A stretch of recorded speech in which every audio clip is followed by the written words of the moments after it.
452 AD, northern Italy. Attila the Hun stands at the gates of Rome with 100,000 warriors. The city is defenseless. Western Roman Emperor Valentinian III has fled, the army is scattered, Rome's walls are crumbling. Attila could take the city, sack it, burn it, end Western Rome permanently. Instead, he meets with Pope Leo I and a delegation of Roman senators. They offer him tribute, gold, slaves, annual payments. Attila accepts, turns his army around.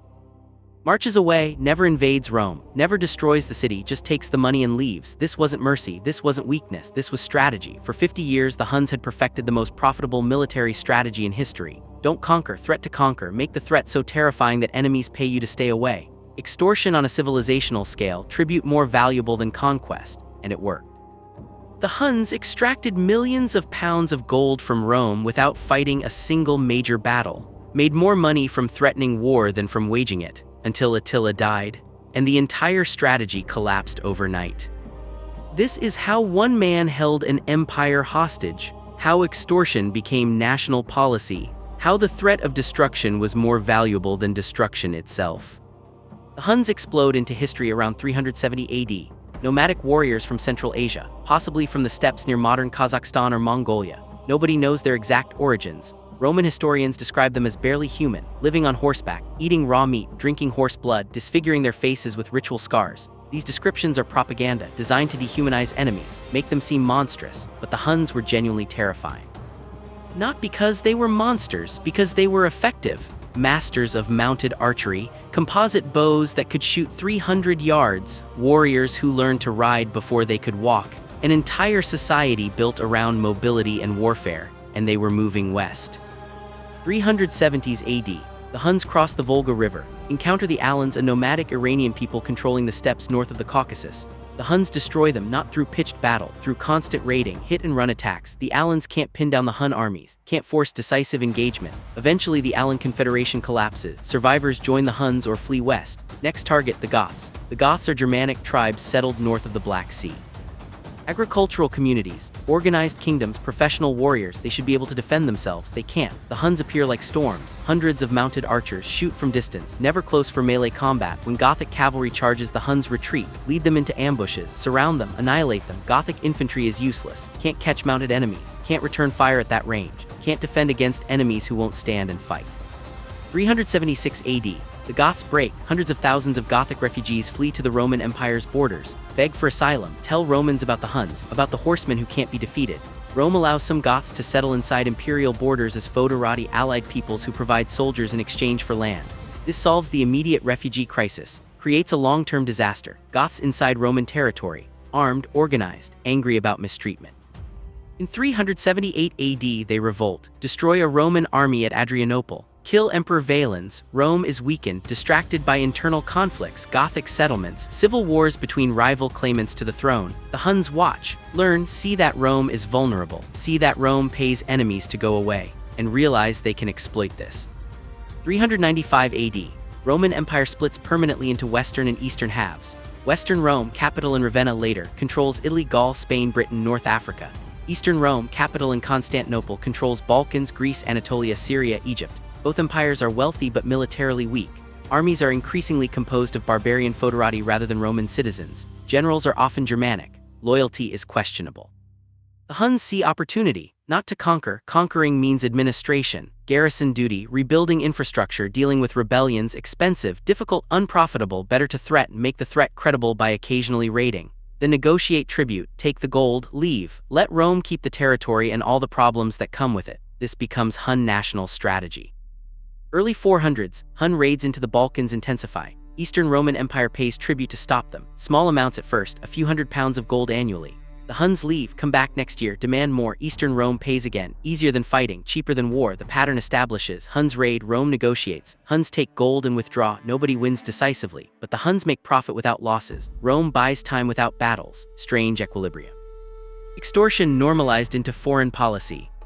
434 AD. Attila and his brother Bleda become co-rulers of the Hunnic Empire. They inherit a powerful confederation. Huns conquered Germanic tribes, Alans, Goths, Slavs, dozens of peoples united under Hun military leadership. Empire stretches from Central Asia to Central Europe, from the Danube to the Baltic Sea. Millions of people, hundreds of thousands of warriors. The largest nomadic empire Europe has ever seen, but it's loosely organized. Tribal confederation rather than centralized state. Loyalty maintained through success, through plunder, through tribute extraction. If the gold stops flowing, the tribes leave, the empire collapses, so the gold must never stop. Attila immediately escalates, sends ambassadors to Eastern Roman Emperor Theodosius II, demands increased tribute, 700 pounds of gold annually, double the previous rate, threatens massive invasion if refused. Theodosius calculates, his armies are weak, his generals are mediocre, Gothic foederati are unreliable, fighting means losses, defeats, possibly losing the Balkans, cheaper to pay, he agrees, 700 pounds of gold per year. Plus back payments for years Rome allegedly missed, plus return of Hun refugees who defected to Rome, plus ransom for Roman prisoners at 12 solidi per person.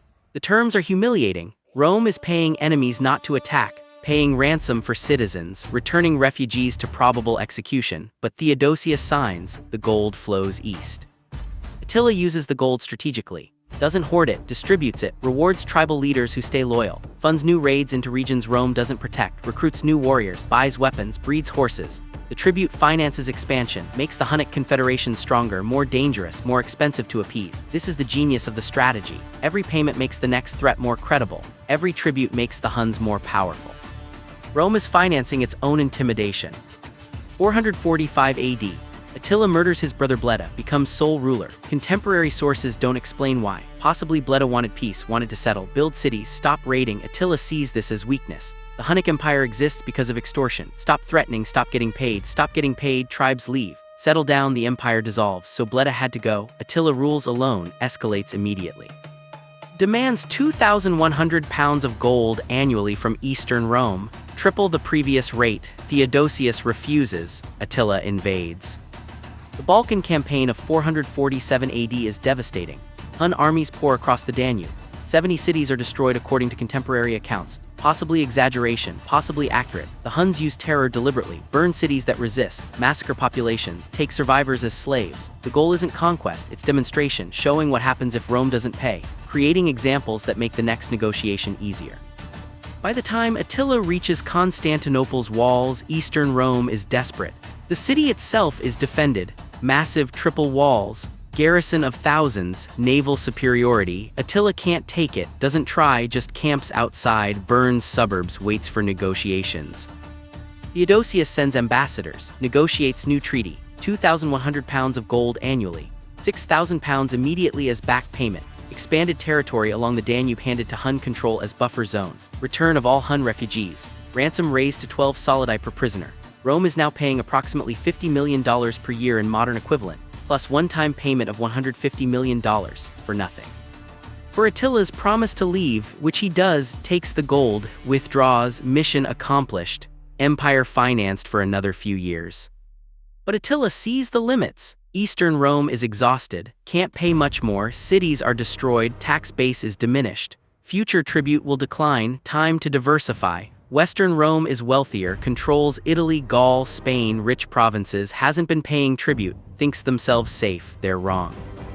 450 AD, Attila finds his pretext. Western Roman Emperor Valentinian III's sister Honoria sends Attila a ring. The story is complicated. Honoria was caught in a sexual scandal, forced into engagement with a boring senator. Desperate, wrote to Attila asking for help, sent her ring as token, probably asking for diplomatic intervention.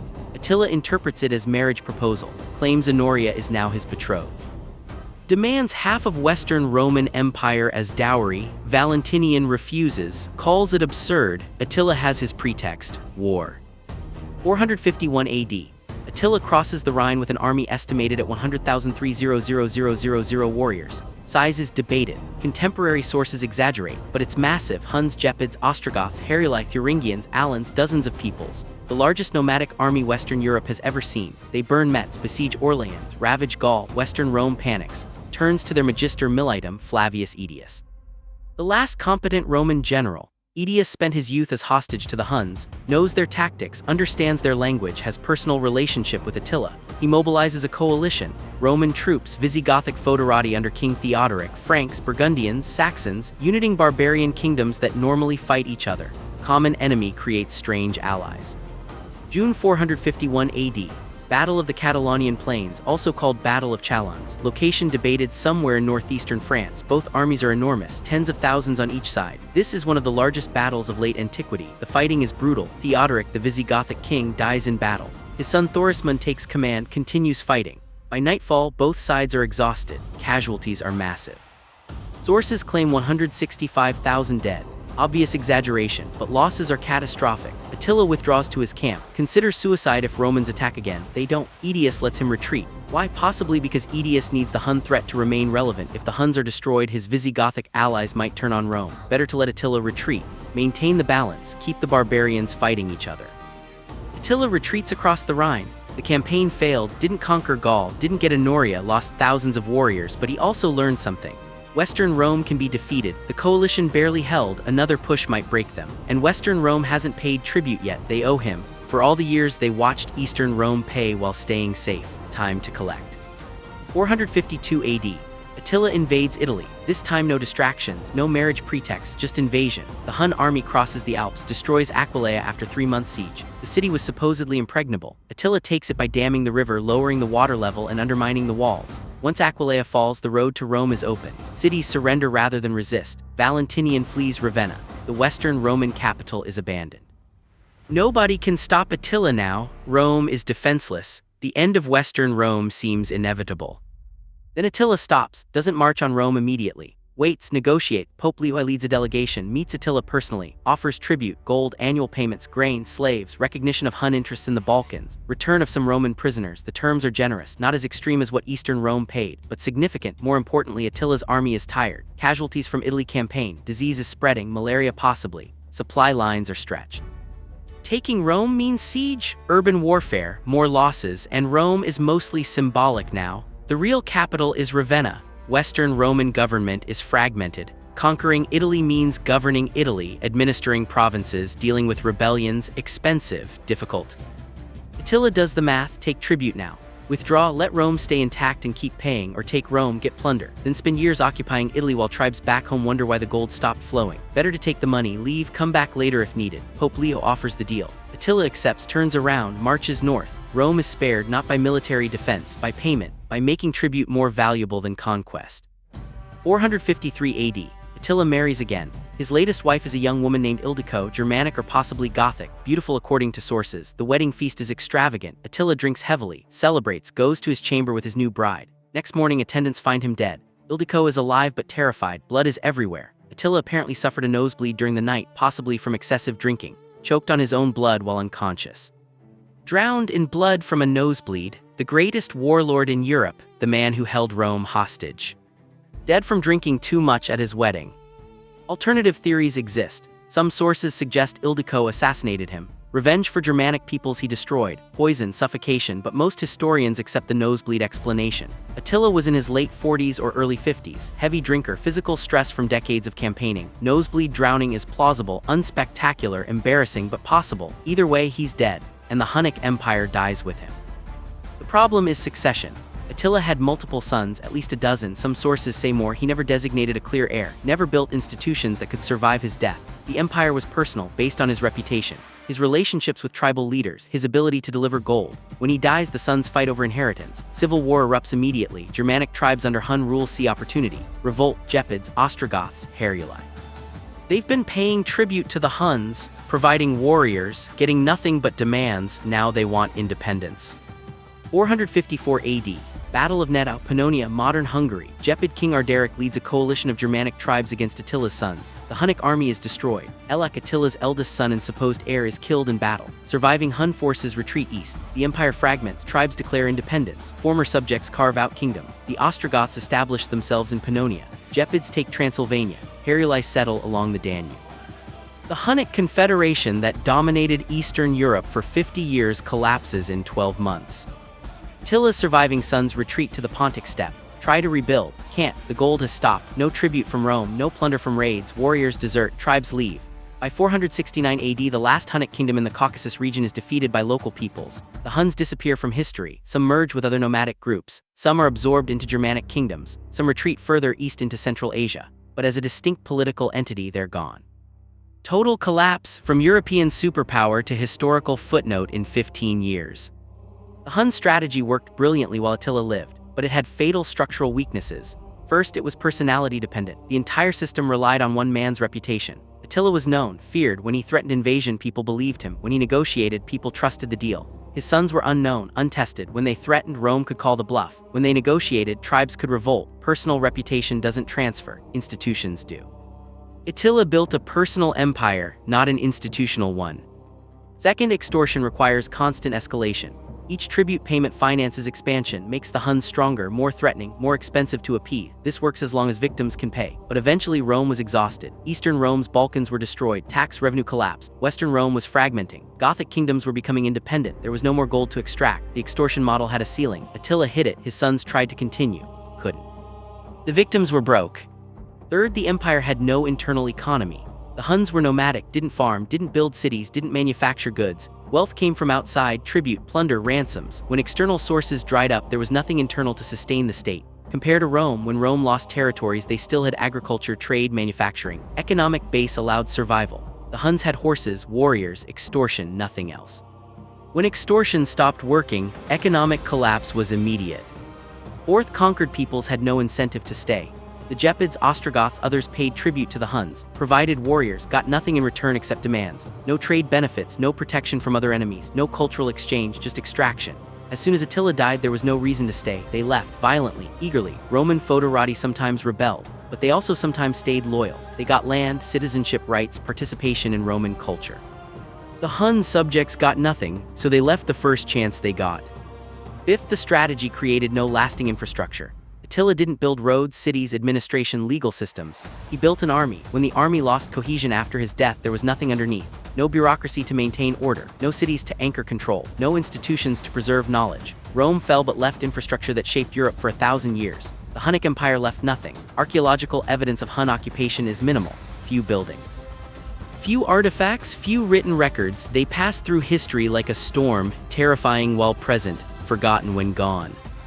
Modern comparison, extortion-based regimes face the same problems.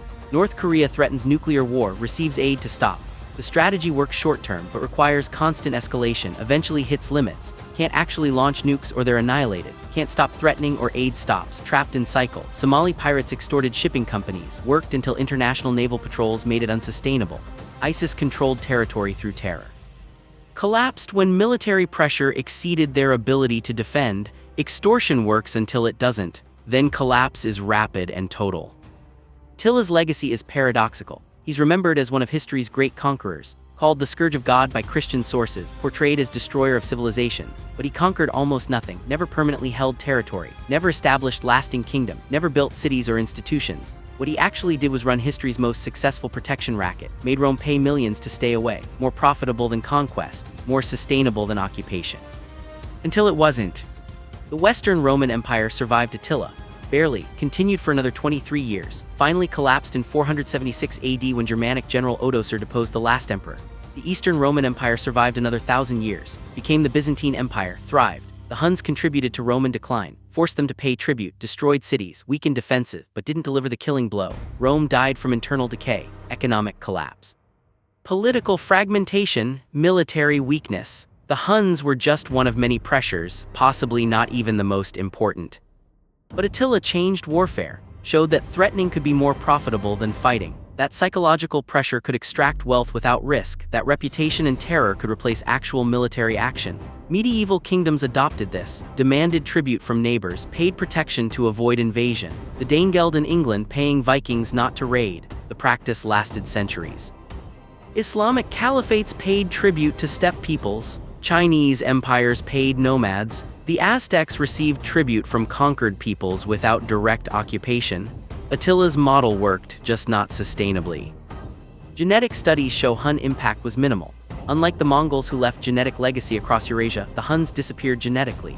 Too few in number, too short-lived as political entity. They mixed with local populations and vanished. No distinct Hun populations exist today. Some Hungarian nationalists claim Hun ancestry, mostly mythology. Hungarians are actually Magyars who arrived 400 years after the Huns. Different people, different language. The name Hungary might relate to Huns, but the connection is unclear and disputed. Cultural legacy is larger. Attila appears in Germanic legends. Nibelungenlied features him as Etzel. Norse sagas mention him. He becomes mythological figure, sometimes villain, sometimes tragic hero, depends on perspective. Germanic peoples remembered him as the threat that united them. Romans remembered him as divine punishment. Later Europeans remembered him as barbarian destroyer of civilization. Modern historians see him as pragmatic leader exploiting Roman weakness. All interpretations miss the point. Attila wasn't interested in conquest or destruction or civilization. He was interested in gold. Everything else was means to that end. The real lesson is about sustainability. Attila built an empire on tribute extraction. It worked brilliantly, made him rich, made the Huns powerful, required no administrative overhead, no occupation costs, no garrison expenses, just threats, negotiations, payments, but it couldn't survive succession, couldn't survive economic exhaustion of victims, couldn't create loyalty among subjects, couldn't transition to peaceful internal economy.